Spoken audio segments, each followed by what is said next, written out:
Bonjour chers téléspectateurs, bienvenue dans ce nouveau numéro du magazine des Nations Unies. Tout de suite, les titres. Signature du plan cadre des Nations Unies pour l'aide au développement UNDAF 2020-2024 entre le Congo et les Nations Unies. Lancement de la campagne nationale de vaccination contre la rougeole et la rubéole. Visite des centres de vaccination par la représentante de l'UNICEF à Pointe-Noire et dans le Kwilu. Le plan cadre des Nations Unies pour l'aide au développement UNDAF couvrant la période 2020-2024 a été signé mardi 19 mars 2019 par Madame le ministre du Plan, de la Statistique et de l'Intégration régionale, Ingrid Olga Ebuka-Babakas, et le coordonnateur résident du système des Nations Unies, Anthony Kwaku Wemeng Boam. Un document de coopération entre le gouvernement et les agences du système des Nations Unies qui, en cette période de 5 ans, a totalisé un budget global de plus de 219 millions de dollars américains. Suivez. Il est le 3e document de coopération signé entre le Congo et le système des Nations Unies. L'UNDAF s'aligne sur le plan national de développement PND 18-22, parfaitement arrimé aux priorités de l'action gouvernementale pour les 5 années à venir. Aussi, de même qu'il prend corps au niveau international, au moment où le système des Nations Unies amorce des réformes déterminantes pour renforcer sa performance dans la mise en œuvre des 17 ODD dans les États membres. Ce plan s'inscrit au niveau national aussi, dans la perspective de voir le Congo se doter d'un arsenal juridique visant à rationaliser l'aide au développement afin de mieux tirer profit notamment de l'adéquation PND et plan stratégique pays des partenaires. Mais la singularité, la spécificité, c'est que le système des Nations Unies travaille sur la base des 17 ODD, c'est-à-dire Objectifs de développement durable. La retranscription de ces ODD doit être conforme aux priorités que nous avons retenues dans le PND. Ça veut dire simplement ceci. On a les 3 axes et on regarde en face quels sont les ODD qui correspondent exactement à la mise en œuvre des 3 axes qui sont identifiés dans le plan national de développement. La coopération entre le Congo et le système des Nations Unies est excellente. J'en veux pour preuve la façon dont nous avons conçu ensemble ce plan cadre. C'est vraiment un document qui est issu d'une implication des cadres congolais, de l'administration publique, des acteurs de la société civile, des acteurs du secteur privé et donc de tout l'ensemble du système des Nations Unies au Congo.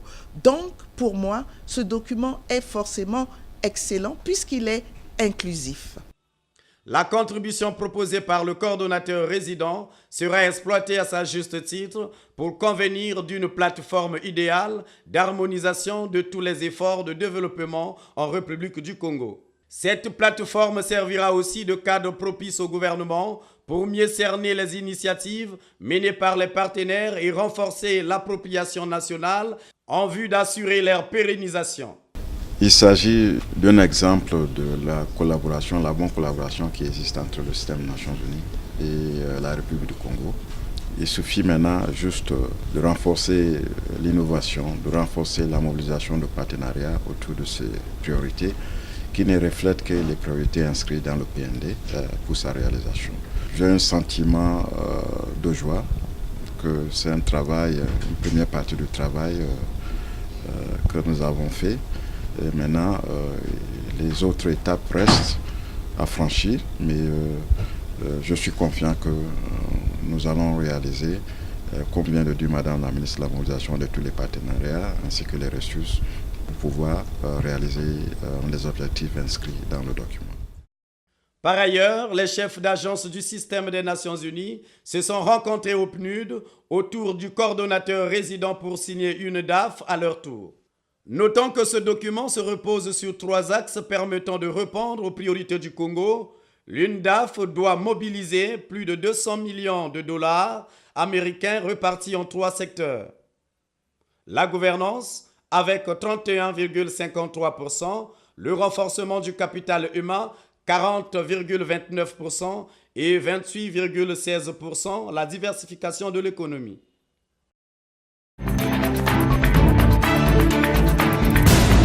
Le 5 mars 2019, sous le patronage du chef de l'État, Denis Sassou Nguesso, en présence des autorités de l'État, des partenaires techniques et financiers, le gouvernement du Congo a procédé au lancement de la campagne nationale de vaccination contre la rougeole et la rubéole qui cible plus de 2 264 159 filles et garçons âgés de 9 mois à 14 ans révolus sur l'ensemble du territoire national. Reportage. Cette campagne s'inscrit dans le cadre de la mise en œuvre du plan stratégique mondial d'élimination de la rougeole et de la rubéole 2011-2020. Ainsi, la santé des Congolais en général et celle des enfants en particulier demeure une priorité pour le gouvernement. Dans cet objectif, la vaccination a une place centrale, comme l'a souligné Mme Jacqueline Lydia Mikolo, ministre de la Santé et de la Population.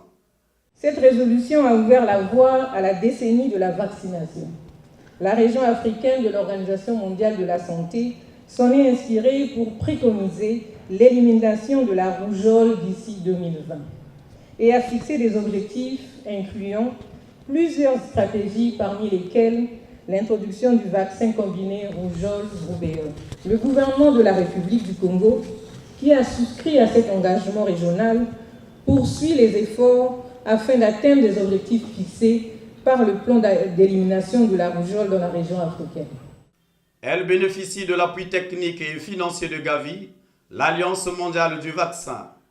Avec le lancement de la campagne de la rougeole et de la rubéole, le Congo fait aujourd'hui un grand pas en protégeant ses enfants contre ces maladies meurtrières, comme l'a souligné Mme Anurada Jupta, directrice exécutive adjointe de Gavi. La présente campagne de vaccination constitue un impact important dans la lutte contre cette maladie causée par la rougeole. Depuis plus d'1 an, elle a donné lieu à de nombreux cas confirmés de maladie. Les soins de santé primaires constituent un fondement pour le système de santé. Nous sommes heureux de savoir que le Congo est en train de soutenir à la mesure de possible le système de santé primaire afin de vacciner un plus grand nombre d'enfants. L'engagement du gouvernement congolais en faveur de la santé peut également se voir dans l'augmentation du budget alloué à ce secteur, car les soins de santé primaire sont les fondements du système puissant et renforcer ce secteur permet de sauver de nombreuses vies de nos citoyens. La représentante de l'UNICEF au Congo, Mme Michaela Marquez de Souza, a félicité le gouvernement congolais pour cette campagne qui combine les interventions à haut impact, vaccination, compléments nutritionnels en vitamine A et déparasitage en mébénazole, a-t-elle affirmé au nom du système des Nations Unies. Aujourd'hui est une journée très spéciale. Nous sommes tous ici sous le haut patronage de son Excellence, Monsieur le Président de la République du Congo, chef de l'État, pour une seule cause, la cause des enfants, la cause de leurs droits, de leur bien-être, de leur santé, une santé de qualité. Préserver la santé et la vie des enfants mérite un engagement de tous. Politique, communauté, famille, parents, les enfants eux-mêmes, car l'enfant est l'assurance de notre futur. Mais l'avenir commence dès maintenant. La rougeole constitue une des menaces sérieuses pour la santé de nos enfants, en dépit des progrès réalisés au cours des 2 dernières décennies, grâce à la vaccination, avec notamment une baisse de presque 84% du nombre de décès liés à la rougeole. La rougeole continue de tuer. Et selon l'OMS, en 2017, le nombre d'épidémies de rougeole enregistrées en augmentation dans le monde et 117 000 décès imputables à la rougeole ont été enregistrés, soit 300 décès par jour, dont l'essentiel est représenté par le décès des enfants de moins de 5 ans. C'est donc ici l'occasion de vous réaffirmer le soutien des partenaires au développement que nous sommes à accompagner le gouvernement du Congo au nom des Nations Unies pour la santé et le bien-être de sa population en général et celle de nos enfants en particulier. Le défi de cette campagne qui a mobilisé une lourde logistique est de vacciner 100% d'enfants sur toute l'étendue du territoire congolais. En conformité avec le plan stratégique régional d'élimination de la rougeole et de la rubéole, le Congo introduira au cours de cette même semaine 2 doses du vaccin combiné anti-rougeoleux et anti-rubéoleux dans le calendrier vaccinal. Je me rappelle de quelqu'un qui dit la crise. Tu as quel âge? J'ai 14 ans. J'ai accepté de me faire vacciner pour ne pas attraper la rougeole. Vacciner nos enfants, c'est les aimer, c'est les sauver.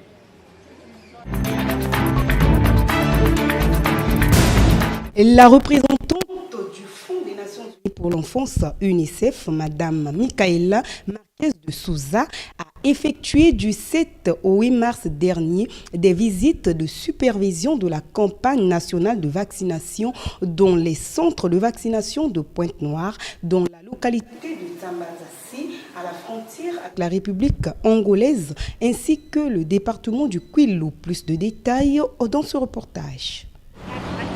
Ce matin, elle commence la visite à la direction départementale de santé de Pointe-Noire où elle a rencontré la directrice et son équipe qui ont fait en cette matinée l'état de la logistique de la campagne dans ce département. D'où la rencontre avec la délégation avant de se rendre sur le terrain. Dans le cadre de l'appui des activités de la direction départementale de santé de Pointe-Noire, la représentante de l'UNICEF en République du Congo a remis les contacts des 2 véhicules 4x4 aux mains de la directrice. La deuxième étape de la journée et première visite de supervision, c'était à l'école primaire Germain Bikouma Théodore, dans le 1er arrondissement Lumumba, d'où un accueil chaleureux a été réservé par les élèves et la responsable de l'école à la délégation. Dans l'une des salles, les agents de vaccination ont déjà pour cette journée vacciné une centaine d'enfants. Contents de voir la représentante de l'UNICEF, les élèves enthousiastes ont tenu à brandir les carnets de vaccination, cela dans une ambiance spéciale. Deuxième visite de supervision à l'école catholique Sacré-Cœur de Jésus de Nazareth. Ici, les enfants étaient en plein examen.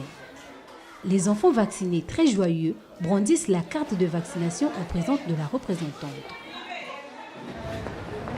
La visite s'est poursuivie dans le centre de santé intégré de Pita, où une mère tente de calmer son fils qui hésite de se faire vacciner. Touchée par la situation, Madame Michaela rassure cet enfant avec des mots doux. Plus d'une dizaine de mamans attendent leur tour pour vacciner leur enfant. Par ailleurs, l'une des stratégies pour vacciner une multitude d'enfants a été d'installer les centres de vaccination dans les quartiers.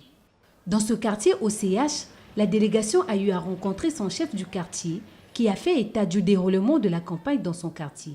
L'équipe qui a formé pour moi, une fois fini, je les ai orientés à la mosquée. Il y a des écoles islamiques à proximité là, en diagonale. Arrivé à Tambazassi, la délégation a d'abord rencontré l'administrateur maire de la dite localité pour les civilités, où la représentante de l'UNICEF a profité de l'occasion pour remettre les clés d'un véhicule 4x4 pour la population en main du maire. Prenez-en bon soin, l'entretien du véhicule. Je ne veux pas que dans un mois, non, voilà. Ça c'est un outil de travail, donc faites-en bon usage. Ensuite, la dernière étape a été la visite de supervision de la campagne nationale de vaccination contre la rougeole et la rubéole à la frontière entre l'Angola et la République du Congo. Ici, la rencontre avec les autorités de la République angolaise a permis à la délégation de l'UNICEF de faire le point et l'aperçu sur le déroulement de la campagne nationale de vaccination à la frontière entre l'Angola et la République du Congo. On a été très enchantés, on a aimé la visite de madame parce qu'au fait, nous avons les mêmes objectifs. Notre objectif, c'est de protéger les enfants contre toutes les pathologies qui sont en train d'attaquer les enfants.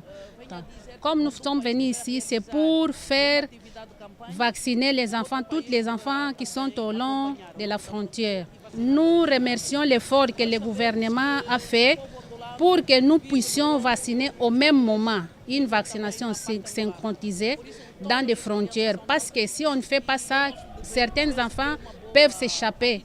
Maintenant, comme on a eu cette expérience cette fois-ci, les prochaines fois, nous ferons le même. Quand un pays vaccine qui a la même frontière, nous aussi, nous les ferons les mêmes pour la prochaine fois. Com que doenças imunopreveníveis possam invadir as nossas crianças. Pour l'UNICEF, pour les Nations Unies, pour le gouvernement du Congo, pour le gouvernement d'Angola aussi, tous les enfants ont le droit à la vaccination. Et la frontière, c'est un point important parce que nous pouvons attraper les enfants qui viennent d'un côté ou d'autre. Donc c'était vraiment l'esprit de collaboration et des actions au niveau frontalier pour nous assurer qu'aucun enfant soit laissé pour compte. Madame Micaela Marquez de Souza et la délégation de l'UNICEF ont poursuivi les visites de travail le jour suivant, en commençant par la rencontre avec Madame la dédesse du département du Kwilu et son équipe. Question de savoir quelles sont les dispositions prises dans le département du Kwilu pour cette vaccination. L'équipe de l'UNICEF et de la direction départementale de la santé du Kwilu ont été chaleureusement accueillis par les élèves de l'école primaire de Diosso, qui, très contents d'avoir été vaccinés, brandissent leur carte de vaccin. Nous, les enfants de l'école primaire de Diosso, sommes très honorés de votre visite. C'est pour cela que nous trouvions ici. Maman, hier, vous avez permis que nous ayons nos actes de naissance. Aujourd'hui, nous avons été vaccinés contre la rougeole et la rubéole. C'est pas vrai, mes amis? Oui, c'est vrai. Qu'est-ce qui le prouve? Wow. Merci, maman. J'aimerais remercier cet accueil. Savoir que les enfants sont vaccinés, que les enfants ont la carte de naissance, c'est les aimer, c'est les sauver. J'aimerais bien remercier aussi les enseignants. J'aimerais remercier bien sûr les structures santé, sous-préfet, mais aussi le ministère de l'Éducation primaire et secondaire, parce que c'est à travers cette structure, cette stratégie de l'éducation qui a permis que nos enfants soient vaccinés ici à l'école. Je vous remercie encore. Continuez à étudier très très fort. Dans le centre de santé intégré de Diosso, la campagne nationale de vaccination se déroule bien selon la responsable de cette structure. Plus de 42% des enfants ont été vaccinés. Par jour, nous vaccinons au minimum 200 à 300 enfants par jour parce qu'on a intégré les écoles. Parce que là, on a commencé avec la politique d'éducation dans les écoles primaires, dans les collèges. Et jusque-là, nous sommes à près de 4000 enfants vaccinés. Elle se passe bien dans l'ensemble de notre territoire. Les centres de santé intégrés ont avec eux les centres fixes de vaccination. Nous avons aussi les postes supplémentaires de vaccination qui se trouvent dans les écoles, dans les gares et ailleurs. Et on fait aussi des stratégies mobiles. Pour faire d'une pierre deux coups, Madame la représentante a participé à la rencontre des femmes du département du Kwilu, avec le préfet et les autorités du Kwilu à la préfecture. D'où elle a profité de l'occasion de féliciter les femmes du Congo, en particulier celles de ce département, et les a encouragées d'aller vacciner leurs enfants, car ceci est leur devoir. Tout d'abord, bonne fête à toutes les femmes du département du Kwilu. Je vous salue, je vous applaudis, et au nom de l'UNICEF, au nom même des Nations Unies, nous sommes ensemble. Mais toujours les mamans sont les mères qui amènent ces enfants pour la vaccination. Et nous sommes vraiment fiers en tant qu'UNICEF d'avoir cette opportunité et d'être aujourd'hui aussi avec les mères, avec les femmes, en fêtant le 8 mars, mais en disant toujours, vacciner un enfant, c'est l'aimer. Vacciner un enfant, c'est le sauver. Signalons que le gouvernement congolais a fait beaucoup de progrès en ce qui concerne le déploiement des équipes de vaccination dans les localités pour mener à bien cette opération. La campagne nationale de vaccination contre la rougeole et la rubéole, associée au mébendazole et complément en vitamine A, était un défi qui a été relevé tant pour le gouvernement et pour le système des Nations Unies.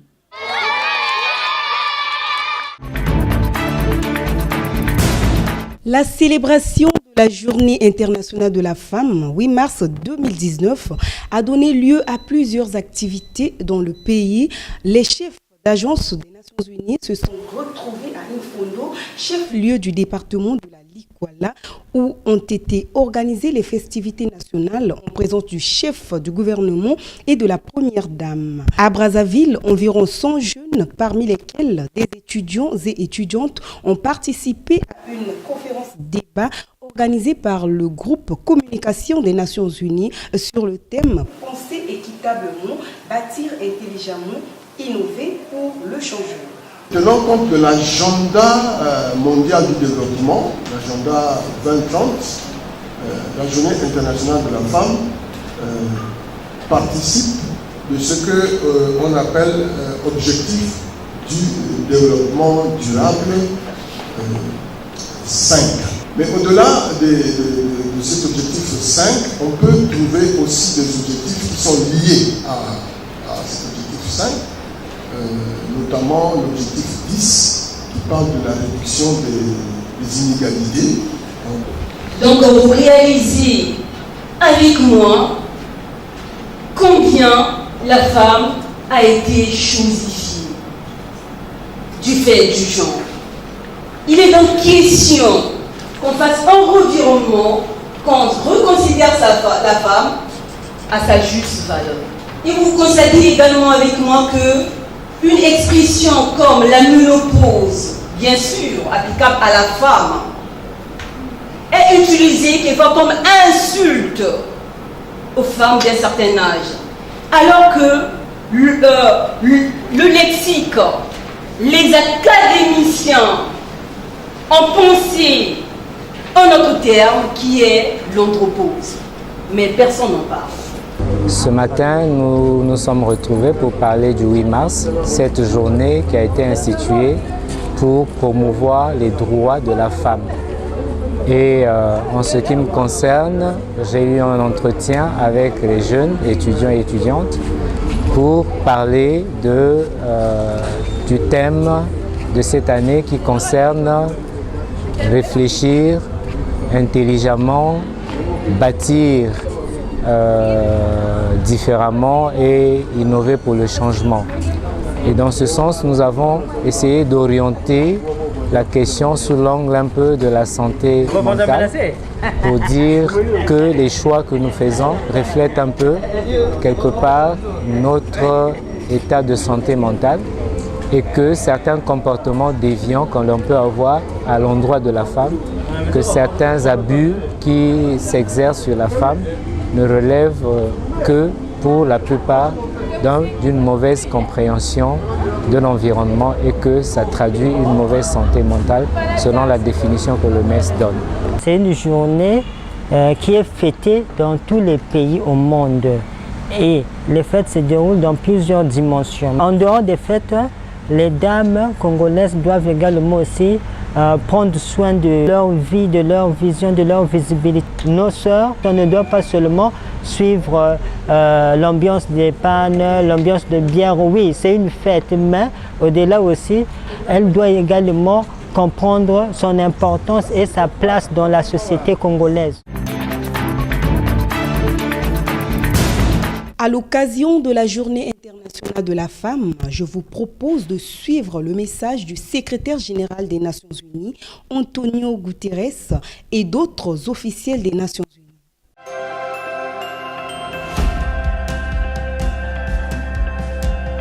Women's empowerment and gender equality are essential to global progress.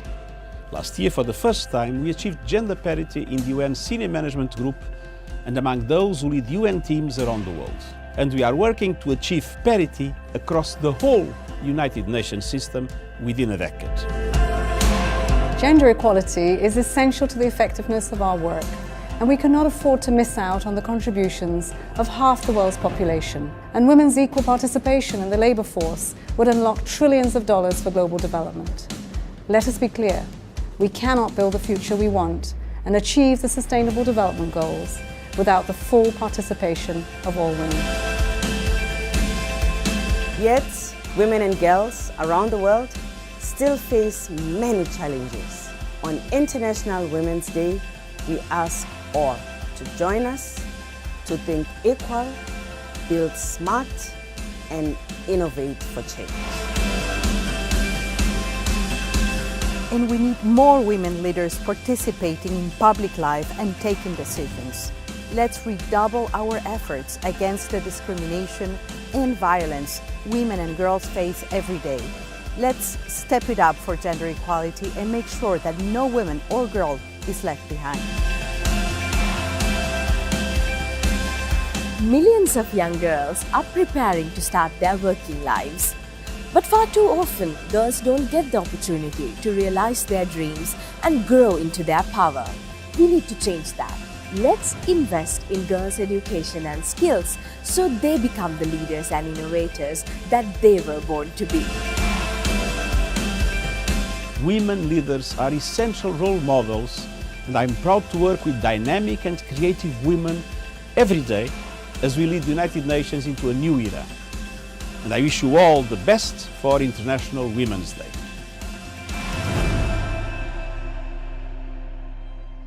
C'est la fin de ce magazine, chers téléspectateurs. Merci de votre fidélité. On se retrouve samedi prochain pour un nouveau numéro.